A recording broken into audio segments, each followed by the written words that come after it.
तो hello and welcome बच्चों। तो आ चुके हैं फिर से एक नए वीडियो के साथ। तो आशा करते हैं कि आप लोग बहुत ही बढ़िया होंगे और अपनी तैयारी बहुत ही बढ़िया तरीके से कर रहे होंगे। तो आज हम 8 क्लास का इतिहास, जो कि इतिहास चैप्टर का 1 चैप्टर करने वाले हैं।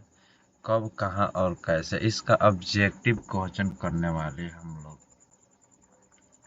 तो चलिए हम लोग ऑब्जेक्टिव क्वेश्चन को करते हैं। इससे पहले अगर मेरे चैनल पर नए होंगे तो चैनल को सब्सक्राइब कर दीजिएगा और बेल आइकन दबा दीजिएगा, जिससे आने वाले वीडियो का नोटिफिकेशन आप तक सबसे पहले पहुंचे।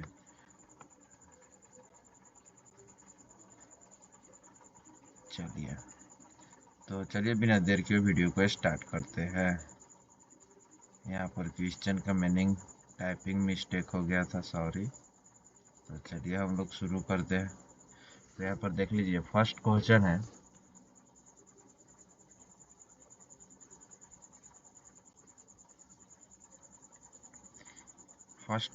राष्ट्रीय संग्रहालय और राष्ट्रीय अभिलेखागार कहाँ स्थित है? तो इसका ऑप्शन नंबर ए आंसर होगा दिल्ली में। कहाँ स्थित है? दिल्ली में। कहाँ स्थित है? दिल्ली में। कहाँ स्थित है? तो दिल्ली में स्थित है। कहाँ स्थित है? दिल्ली में। ऑप्शन नंबर ए आंसर होगा इसका। इसका ऑप्शन नंबर ए आंसर होगा।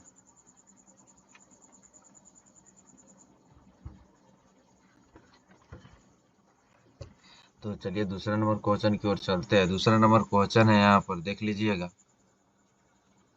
दूसरा नंबर क्वेश्चन है कि भारतीय इतिहास के औपनिवेशिक युग से क्या अभिप्राय है? क्या अभिप्राय? तो ब्रिटिश काल का अभिप्राय है। किसका, कौन से काल का अभिप्राय है? ब्रिटिश काल का अभिप्राय। ऑप्शन नंबर सी आंसर होगा इसका। तो चलिए उसके बाद तीसरा नंबर क्वेश्चन को देखते हैं। इतिहास को कितने कालों में विभाजित किया गया था? इतिहास को कितने कालों में विभाजित किया गया है? 3 कालों में विभाजित किया गया है। इतिहास को कितने कालों में विभाजित किया है? 3 कालों में।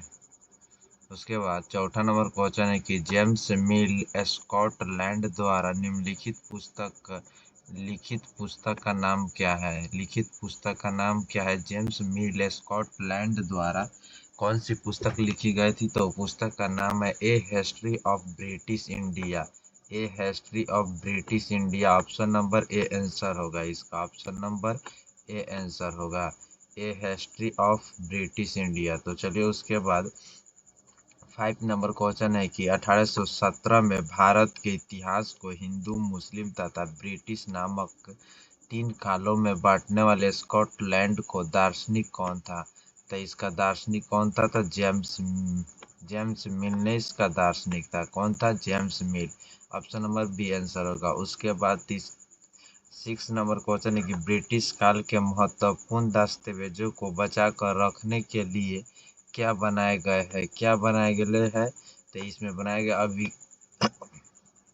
सॉरी अभिलेखागार और संग्रहालय, यह दोनों बनाए गए हैं। ब्रिटिश काल के महत्वपूर्ण जो कागजात थे, दस्तावेज, जो उसको बचा कर रखने के लिए क्या बनाए गए थे? अभिलेखागार और संग्रहालय बनाए गए थे। उसी के चलिए 7 नंबर क्वेश्चन है कि अंग्रेजी काल में जनगणना के माध्यम से निम्नलिखित जानकारी प्राप्त की जाती थी। तो कौन जानकारी प्राप्त की जाती थी? तो जनगणना से लोगों की गिनती होती है, उनकी जाति की, उनके व्यवसाय की। उपयुक्त सभी इनका हो जाएगा, उपयुक्त सभी।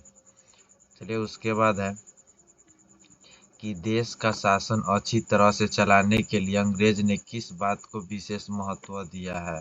तो सर्वेक्षण का विशेष महत्व दिया है। किसका विशेष महत्व दिया है? सर्वेक्षण का विशेष महत्व दिया है। तो चलिए उसके बाद ए हिस्ट्री ऑफ ब्रिटिश इंडिया नामक पुस्तक किसने लिखा है? ए हिस्ट्री ऑफ ब्रिटिश नामक पुस्तक किसने लिखा है? तो जेम्स मिल ने लिखा है। किसने लिखा है? जेम्स मिल। अभी हम लोग देखे थे पीछे, जेम्स मिल। ऑप्शन नंबर ए होगा। उसके बाद है 10 नंबर क्वेश्चन है कि शास्त्र भेंट किसको कहा जाता है? शास्त्र भेंट किसको कहा जाता है? तो प्राचीन ग्रंथ को शास्त्र भेंट कहा जाता है। किसको कहा जाता है? प्राचीन ग्रंथ को शास्त्र भेंट कहा जाता है। उसके बाद है 11 नंबर क्वेश्चन, भारतीय राष्ट्रीय अभिलेखागार कब बनाया गया था? भारतीय राष्ट्रीय अभिलेखागार कब बनाया गया था? भारतीय राष्ट्रीय अभिलेखागार कब बनाया गया था? तो चलिए इसका आंसर आप लोग कमेंट कीजिए, कब बनाया गया था? तब कब बनाया गया था? आंसर कीजिए, आप लोग आंसर कीजिए इसका, कब बनाया गया था? भारतीय राष्ट्रीय अभिलेखागार कब बनाया गया था? इसका आंसर कमेंट कीजिए आप लोग, कब बनाया गया था? इसका ऑप्शन कब होगा? गेस कीजिए आप लोग, इसका ऑप्शन होगा 1920। 1920 में भारतीय राष्ट्रीय अभिलेखागार बनाए गए थे। तो चलिए आगे की क्वेश्चन है, एक वक्त में इतिहासकार किस चीज के जादू में खोए रहते थे? एक वक्त की बात है, इतिहासकार किस चीज की जादू में खोए रहते थे? किस चीज की जादू में खोए रहते थे? तो तारीख की जादू में खोए रहते थे। कौन सी जादू में? तारीख की जादू में खोए रहते थे। चलिए उसके बाद है question number 13, Lord Warren Hastings Bharat का गवर्नर कब बने थे? कब बने थे? तो इन्होंने 1773 ईस्वी में बने थे। इन्होंने 1773 ईस्वी में बने थे। कब बने थे? 1773 ईस्वी में। उसके कुछ लोगों के इतिहास के बारे में क्या धारणा थी? कुछ लोगों को इतिहास के बारे में क्या धारणा थी? तो कुछ लोगों को इतिहास के बारे में क्या धारणा थी? तो इतिहास बहुत ही उबाऊ है, उबाऊ है। क्या है? उबाऊ। इतिहास बहुत ही उबाऊ है। ऑप्शन नंबर ए आंसर होगा। उसके बाद यहाँ पर है पश्चिमी पश्चिमी सागर में आधुनिक काल की विशेषता कौन सी मानी जाती है? पश्चिमी सागर में आधुनिक काल की विशेषता क्या मानी जाती है? आधुनिक काल की विशेषता तर्क का युग माना जाता है। क्या माना जाता है? सॉरी, तर्क का युग नहीं, विज्ञान का विकास भी होता है, तर्क युग भी होता है, लोकतंत्र तथा मुक्ति युग भी होता है। उपयुक्त सभी इसका आंसर होगा। सॉरी, इसका सभी आंसर होगा, उपयुक्त सभी। 16 नंबर क्वेश्चन है कि ब्रिटिश भारत का अंतिम वायसराय कौन था? ब्रिटिश भारत का अंतिम वायसराय कौन बना था? तो अंतिम वायसराय किसने? लॉर्ड माउंटबेटन ने बना था। लॉर्ड माउंटबेटन ने बना था। ब्रिटिश सरकार का ब्रिटिश भारत का अंतिम वायसराय कौन बना था? तो लॉर्ड माउंटबेटन ने बना था। कौन बना था? लॉर्ड माउंटबेटन ने बना था। उसके ब्रिटिश भारत का अंतिम वायसराय कौन बना था? सॉरी, दो क्वेश्चन टाइप हो गया है। उसके बाद चलिए आगे देखते हैं।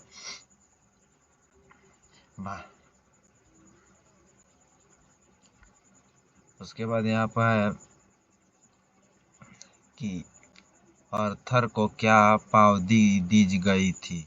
आर्थर को क्या पावती दी गई थी? आर्थर को क्या पावती दी गई थी? डाकू ऑफ नाटक का पावती दी गई थी। डाकू Duke of Karnataka Duke of Karnataka पावती दी गई थी। उसके बाद भारत के प्रथम गवर्नर जनरल कौन थे? भारत का प्रथम गवर्नर जनरल कौन थे? Warren Hastings. कौन थे? Warren Hastings. भारत का प्रथम गवर्नर जनरल कौन थे? Warren Hastings. जेम्स मिल ने भारत के इतिहास के किन 3 कालखंडों में बांटा था? इनमें से सभी इसका आंसर होगा। कौन कौन बांटा था? हिंदू, मुस्लिम, ब्रिटिश, उपयुक्त सभी। उसके बाद है मिल ने क्या सुझाव दिया ताकि भारतीयों को ज्ञान और सुखी जीवन प्रदान किया जा सके? तो इसका आंसर होगा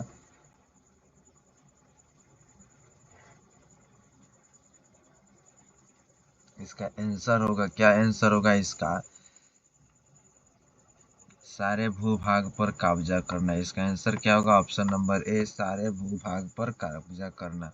उसके बाद यहाँ पर 23 नंबर क्वेश्चन, निम्न में से गवर्नर के पद पर कौन नहीं रहे थे? निम्न में से कौन गवर्नर के पद पर नहीं रहे थे? तो हेस्टिंग्स तो रहे थे।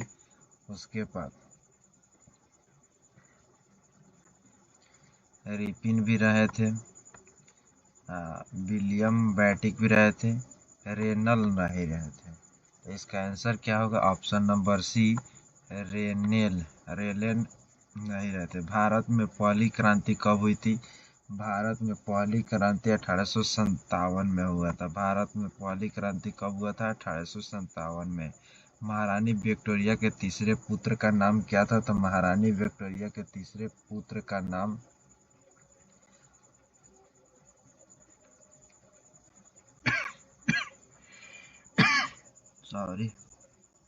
क्या था? आर्थर था। आर्थर था। महारानी विक्टोरिया के तीसरे पुत्र का नाम क्या था? आर्थर था। महारानी विक्टोरिया के तीसरे पुत्र का नाम क्या था? आर्थर था। उसके बाद जब एक देश दूसरे देश की नकल करे, अपने बदलाव लाते हैं, तो उसे क्या कहते हैं? जब एक देश अपने देश किसी दूसरे देश की नकल करके अपने देश की बदलाव लाते हैं, उसे औपनिवेशिक कहते हैं। उसे औपनिवेशिक कहते हैं। उसे औपनिवेशिक कहते हैं। क्या कहते हैं? उसे औपनिवेशिक। ऑप्शन नंबर ए आंसर होगा। उसके बाद वारेन हेस्टिंग्स प्रथम गवर्नर जनरल कब बने थे? वारेन हेस्टिंग्स 1773 ईस्वी में प्रथम गवर्नर जनरल बने थे। ब्रिटिश सत्ता की प्रतीक किसको कहा जाता है? ब्रिटिश सत्ता की प्रतीक किसको कहा जाता है? ब्रिटिश सत्ता की प्रतीक किसको कहा जाता है? ब्रिटेने इसका आंसर का ब्रिटेनिया को कहा जाता है। किसे कहते हैं? ब्रिटेनिया को कहा जाता है। किसको कहा जाता है? ब्रिटेनिया को कहा जाता है। 29 नंबर है, भारत में अंग्रेजी शासन काल को किस नाम से जाना जाता है? भारत में अंग्रेजी शासन काल को किस नाम से जाना जाता है? इसका आंसर होगा औपनिवेशिक युग के नाम से जाना जाता है। कौन से युग के नाम से? औपनिवेशिक युग के नाम से जाना जाता है। Option number B. अंग्रेज के अनुसार शासन चलाने के लिए क्या महत्वपूर्ण है? अंग्रेज के अनुसार शासन चलाने के लिए क्या महत्वपूर्ण है? तो यह सर्वेक्षण महत्वपूर्ण है। क्या महत्वपूर्ण है? सर्वेक्षण महत्वपूर्ण है। अंग्रेज के अनुसार शासन चलाने के लिए क्या महत्वपूर्ण है? सर्वेक्षण महत्वपूर्ण है। उसके बाद 31 नंबर क्वेश्चन है, लिप्टन चाय का विज्ञान कब तैयार किया गया था? लिप्टन चाय का विज्ञान कब तैयार किया गया था? 1922 ईस्वी में तैयार किया गया था। 1922 ईस्वी में तैयार किया गया था। अंग्रेज की मदद के बिना हिंदुस्तान प्रगति नहीं कर सकता है, किसने कहा था? अंग्रेजों की मदद के बिना हिंदुस्तान प्रगति नहीं कर सकता है, किसने कहा था? जेम्स मिल ने कहा था। किसने कहा था? जेम्स मिल ने कहा था कि अंग्रेजों के मदद के बिना हिंदुस्तान प्रगति नहीं कर सकता है। भारतीय ब्राह्मण ने इंग्लैंड की ब्रिटेनिया को शास्त्र भेंट कब दिया था? शास्त्र भेंट कब दिया था? 1782 ईस्वी में एक भेंट दिया था। किसको? इंग्लैंड की ब्रिटेनिया को।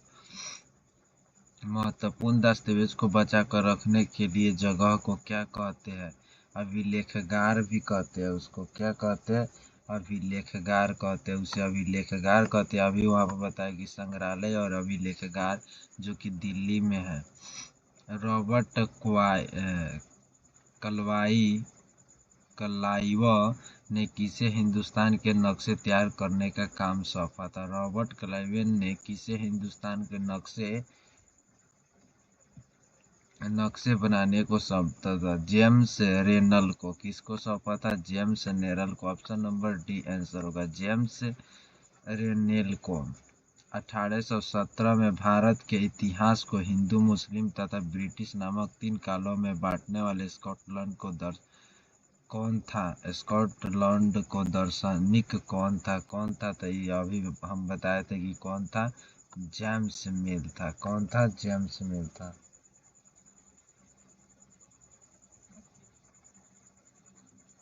जेम्स मिलता। तो आशा करते हैं कि यह वीडियो आपको अच्छा लगा हो, तो चैनल को सब्सक्राइब कीजिएगा और बेल आइकन दबा दीजिएगा, क्योंकि इसी तरह के वीडियो में आगे भी मिलेगा। तो चलिए, धन्यवाद। मिलते हैं नेक्स्ट वीडियो में। तब तक के लिए बाय। Love you guys.